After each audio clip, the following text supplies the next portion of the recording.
नमस्कार बंधुओं, स्वागत है आपका श्री प्रभुवाणी चैनल में।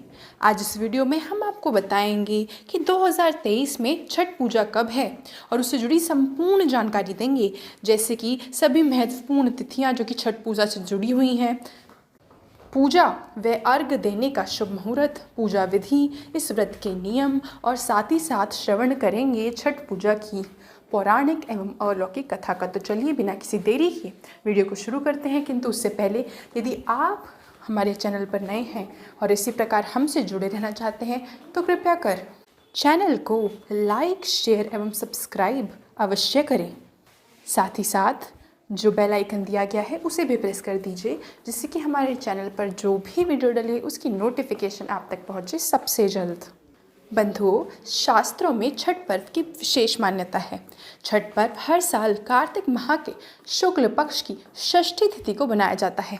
इसे सूर्य षष्ठी के नाम से भी जाना जाता है और पंचांग के अनुसार छठ पूजा का त्यौहार दिवाली के 6 दिन बाद आता है, जो 4 दिनों तक चलता है। विशेषकर यह पर्व सूर्य देव और उनकी बहन छठी मैया को समर्पित है।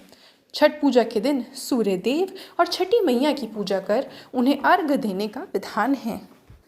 चलिए सबसे पहले चर्चा कर लेते हैं छठ पूजा शुभ मुहूर्त के बारे में।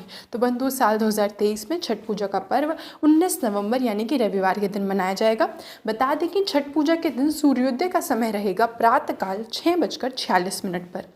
वहीं छठ पूजा के दिन सूर्यास्त का समय होगा शाम 5:26। बंधुओं, आप नोट कर लीजिए कि षष्ठी तिथि प्रारंभ होगी 18 नवंबर प्रातःकाल 9:18 पर। वहीं तिथि समाप्त होगी अगले दिन यानी कि 19 नवंबर प्रातःकाल 7:23 पर। बंधुओं, नहाय खाए की तिथि रहेगी 17 नवंबर यानी कि शुक्रवार के दिन और खरना तिथि होगी 18 नवंबर शनिवार। बंधुओं, संध्या अर्घ्य होगा 19 नवंबर रविवार के दिन और उगते सूर्य को अर्घ और व्रत का पारण होगा 20 नवंबर के दिन। चलिए अब संक्षिप्त में चर्चा कर लेते हैं छठ पूजा से जुड़ी कुछ महत्वपूर्ण तिथियों के बारे में। तो सबसे पहला दिन होता है नहाय खाए। जैसे कि बंधुओं, आपको पता है कि छठ पर्व 4 दिनों तक चलता है। इसे 4 दिवसीय उत्सव भी कहा जाता है। इसकी शुरुआत कार्तिक शुक्ल पक्ष की चतुर्थी तिथि से होकर कार्तिक शुक्ल सप्तमी तिथि तक चलती है। नहाय खाए छठ पूजा का पहला दिन होता है। इस दिन स्नान के बाद घर की साफ सफाई की जाती है और सात्विक भोजन ग्रहण किया जाता है। और बंधु, साल 2023 में छठ पर्व 17 नवंबर शुक्रवार के दिन नहाय खाए के साथ ही शुरू होगा। बंधुओं, आते हैं दूसरे दिन पर, जिसे खरना कहते हैं। तो खरना छठ पूजा का दूसरा महत्वपूर्ण दिन है और यह कार्तिक माह के शुक्ल पक्ष की पंचमी तिथि को होता है। इस दिन से ही निर्जल व्रत की शुरुआत होती है और इस दिन व्रत रखने वाला व्यक्ति अन्न जल ग्रहण नहीं करता। इस दिन संध्या काल के समय छठी मैया का प्रसाद मनाया जाता है। चलिए अब चलते हैं तीसरे दिन यानी कि संध्या अर्घ की ओर। तो बंधु, छठ पूजा के तीसरे दिन शाम के समय डूबते हुए सूर्य देव को अर्घ दिया जाता है। अर्घ देने के लिए बांस की टोकरी में फल, ठेकुआ, चावल से बने लड्डू आदि चीज़ों से सूप सजाया जाता है और व्रत करने वाला व्यक्ति अपने परिवार के साथ संध्या काल के समय सूर्य भगवान को अर्घ देता है। सूर्य देव को जल और दूध का अर्घ देने के बाद सजाए गए सूप से छठी मैया की पूजा की जाती है। सूर्य उपासना के बाद छठी मैया के गीत गाकर व्रत कथा सुनी जाती है। वही व्रत कथा जिसका श्रवण हम कुछ ही क्षणों में आपके समक्ष करेंगे। और फिर अंत में आता है चौथा दिन, जो कि है उषा काल अर्घ का दिन। तो बंधुओं, छठ पर्व के अंतिम दिन उगते सूर्य को अर्घ देने का विधान है और चौथे दिन यानी कि सप्तमी तिथि को प्रातःकाल सूर्य देव को अर्घ देने के लिए किसी नदी के घाट पर पहुंचकर उगते सूरज को अर्घ दिया जाता है और छठ मैया से अपने परिवार की सुख समृद्धि की कामना की जाती है और इस दिन ही व्रत का पारण भी किया जाता है। चलिए आइए अब संक्षिप्त में चर्चा कर लेते हैं छठ पूजा नियमों को लेकर। तो बंधुओं, मान्यताओं के अनुसार छठ पूजा के दौरान सूर्य देव को अर्घ देने की परंपरा है। कहते हैं कि सूर्य के प्रकाश में कई रोगों को नष्ट करने की क्षमता होती है। इसके प्रभाव से व्यक्ति को आरोग्य और तेज की प्राप्ति होती है। आज के दिन सूर्य भगवान को अर्घ देना चाहिए। छठ पूजा का व्रत करने वाले व्यक्ति को इस पर्व के चारों दिन साफ सफाई का विशेष ध्यान रखना है और व्रत के नियम अनुसार आपको सात्विक भोजन बनाना है और पूजा के लिए बांस से बनी टोकरी या सूप का इस्तेमाल करना शुभ माना जाता है, यानी कि स्टील, प्लास्टिक बर्तन इन सब का इस्तेमाल नहीं करना है।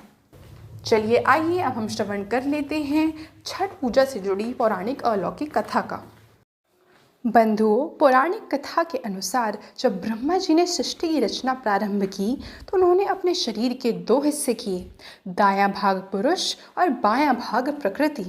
प्रकृति के छठे भाग से षष्ठी देवी की उत्पत्ति हुई। इनको देवसेना भी कहा जाता है। जो व्यक्ति षष्ठी देवी की पूजा करता है उसके मन की मुराद अवश्य पूरी होती है। और छठ पूजा की व्रत कथा के अनुसार एक समय की बात है, एक राजा प्रियव्रत थे जिनकी पत्नी का नाम मालिनी था। विवाह के काफ़ी वर्ष बीतने के बाद भी उनको कोई संतान नहीं हुई। तब उन्होंने कश्यप ऋषि से इसका समाधान पूछा तो उन्होंने पुत्र प्राप्ति के लिए यज्ञ कराने का सुझाव दिया। कश्यप ऋषि ने पुत्र प्राप्ति के लिए यज्ञ किया और राजा की पत्नी मालिनी को प्रसाद स्वरूप खीर खाने को दी। उसके प्रभाव से रानी गर्भवती हो गई, जिससे राजा प्रियव्रत बड़े खुश हुए। कुछ समय बाद रानी ने एक पुत्र को जन्म दिया, लेकिन वह भी मृत पैदा हुआ। यह खबर सुनकर राजा बहुत दुखी हो गए। वे पुत्र के शव को लेकर शमशान गए और इस दुख के कारण अपना भी प्राण त्यागने का निश्चय कर लिया। जब वे अपना प्राण त्यागने जा रहे थे तभी देवी देवसेना प्रकट हुई। उन्होंने राजा प्रियव्रत से कहा कि उनका नाम षष्ठी है।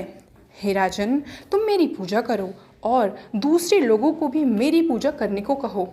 लोगों को इसके लिए प्रेरित करो। देवी देवसेना के अनुसार राजा प्रियव्रत ने कार्तिक माह के शुक्ल पक्ष की षष्ठी तिथि को छठ पूजा की। उन्होंने यह पूजा पुत्र प्राप्ति की कामना से की। छठ मैया के शुभ आशीर्वाद से राजा प्रियव्रत को पुत्र की प्राप्ति हुई। तब से हर साल कार्तिक शुक्ल षष्ठी को छठ पूजा की जाने लगी। तो यह थी बंधुओं 2023 छठ से जुड़ी संपूर्ण जानकारी। आशा करती हूँ वीडियो आपको काफ़ी पसंद आई होगी। वीडियो देखने के लिए आपका बहुत बहुत आभार।